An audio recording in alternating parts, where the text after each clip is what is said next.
El caso Koldo muestra que la corrupción no es un problema del socialismo, es que no hay socialismo sin corrupción. La realidad del caso Koldo es que no deja de ser nada más que la punta del iceberg de lo que ha sido la utilización de un evento y de una crisis sanitaria como la pandemia para introducir todos los elementos de control absoluto y de enriquecimiento por parte de los políticos en un momento extremadamente débil para la economía española. Vamos a hablar de todo ello.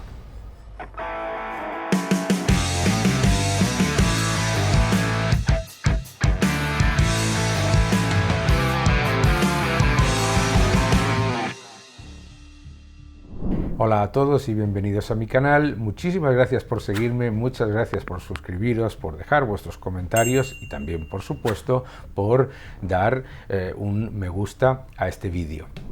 El caso Koldo no es una novedad. El caso Koldo venía comentándose en muchos mentideros de la prensa, en muchos medios económicos, etcétera, desde hace mucho tiempo. Se sabía perfectamente que el actual ministro de Transportes había pagado más de un 730% más de lo que podía haber pagado por mascarillas en concurso y con las ofertas recibidas a través de la trama de Koldo.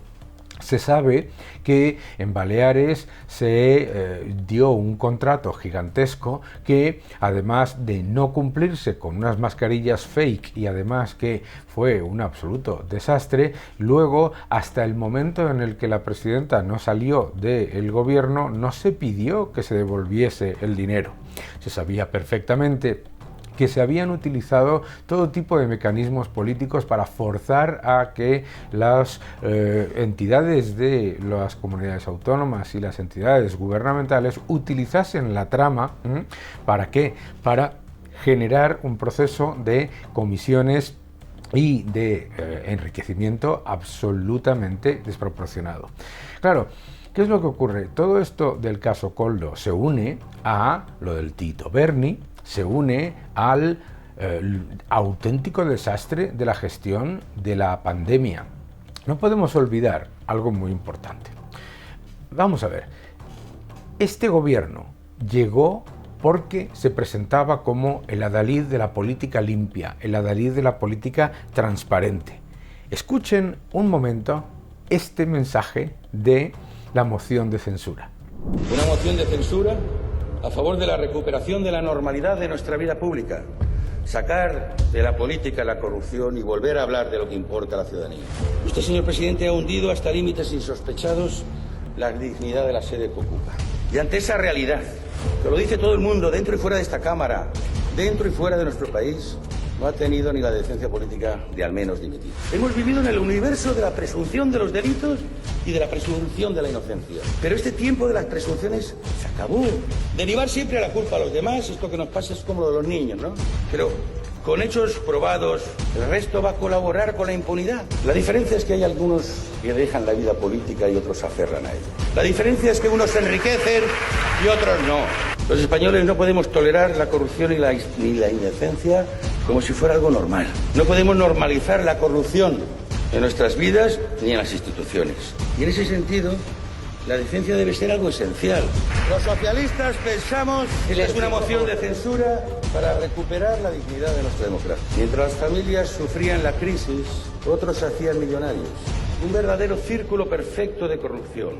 Efectivamente, es alucinante, ¿verdad? Cuando lo vemos. ¿Y qué es lo que hemos vivido? Lo que vivimos en el caso de la pandemia con este gobierno fue la realidad, la evidencia de que no se le puede dar el poder a los políticos cuando se trata de gestionar unos servicios públicos que son esenciales. Atención a la cadena de eventos. Primero, el gobierno negó la pandemia.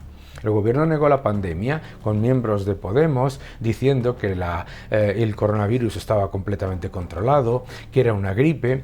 El gobierno envió a las residencias, como comentaba la patronal de residencias, un comunicado diciendo que esto era una gripe, que no había que hacer nada. El experto mayor del gobierno nos decía que no iba a haber más que unos pequeños casos por aquí. La ministra Calviño nos decía que iba a tener efectos y cito, poco significativos en la economía y, por supuesto, durante todo ese periodo de propaganda se perdieron semanas absolutamente claves para prevenir. Pero es que el gobierno mintió primero sobre la pandemia, después mintió sobre los tests, hasta la Organización Mundial de la Salud, porque decía que hacía unos tests que no hacía y además de no hacerlos, tuvo la desvergüenza de hacer un intento de disfrazarlo ¿con qué? Con propaganda.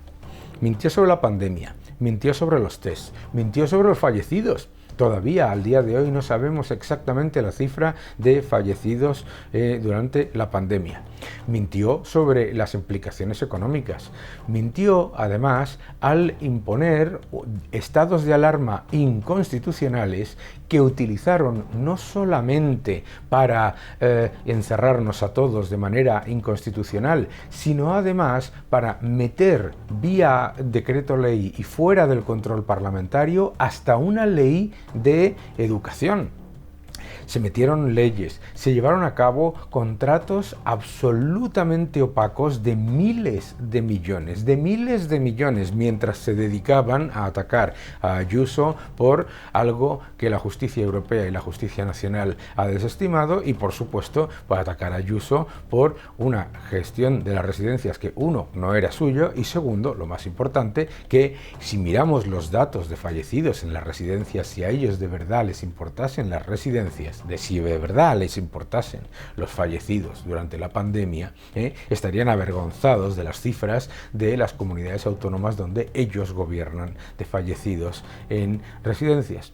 Pero lo importante que hay que entender aquí es que Tito Berni, Koldo, todos estos contratos opacos, la utilización del Boletín Oficial del Estado para imponer todo aquello que el gobierno deseaba, la utilización que estamos viviendo hoy, es alucinante que la Fiscalía no haya actuado y no haya pedido que estas personas que han sido imputados sean detenidos y se les ha liberado porque la Fiscalía no ha tomado acción. ¿Y de quién depende la Fiscalía?, decía Pedro Sánchez.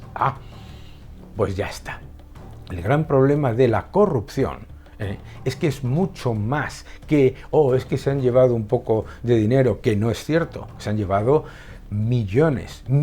Estamos hablando de cuentas opacas en Luxemburgo con más de 100 y pico millones. Estamos hablando de cientos de millones movidos por distintos contratos. Estamos hablando de contratos completamente opacos en los que se había perdido toda la posibilidad de saber exactamente qué era lo que había pasado. Si es que tiraron con bala de rey, haciendo lo que les daba la gana y utilizando, vuelvo a repetir, unos estados de alarma, que lo que hacían era darle poder absoluto a un gobierno que además tenía una serie de miembros que se dedicaban a vivir la vida loca.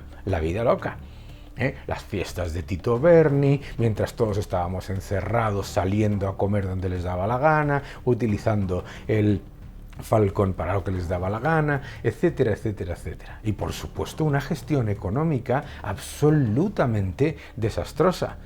Un informe reciente del Instituto Juan de Mariana se muestra con datos oficiales que España es el peor país de toda la Unión Europea, de los 27, en cuanto a gestión económica 2019-2023.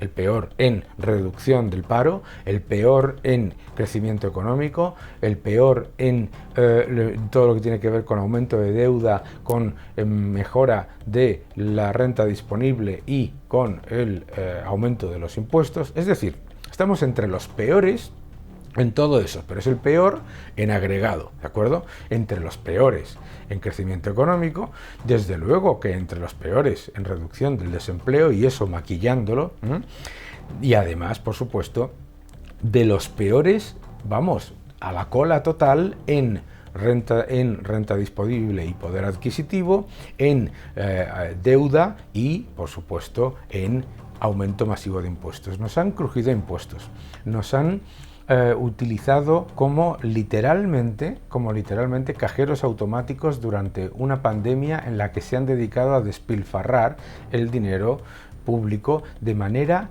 absolutamente avergonzante. Pero no solamente es avergonzante, es que nos enteramos que la trama Koldo tenía acceso a los fondos europeos sin el más mínimo problema, mientras las pymes están todas ahogadas. Nos enteramos, por supuesto, que la trama de Koldo tenía toda la libertad para llevar dinero a Luxemburgo, etcétera, etcétera, mientras a ti te fiscalizan hasta si has pasado una hora más trabajando de las que aparentemente deberías. En realidad es la demostración absoluta, de nuevo, de que la corrupción no es una anécdota, sino que sin la corrupción no existe el socialismo, y que la realidad de esto es, de nuevo, como lo hemos vivido siempre, que mientras ellos miran a la paja en el ojo ajeno, la viga en el ojo propio, dicen que son casos aislados. Y no son casos aislados. Y cuando digo socialismo, hablo de socialismo de izquierdas o de derechas. Por eso es tan importante que el Estado sea pequeño y tenga poco acceso a poder absoluto, porque el poder absoluto corrompe absolutamente siempre. Que no te engañen.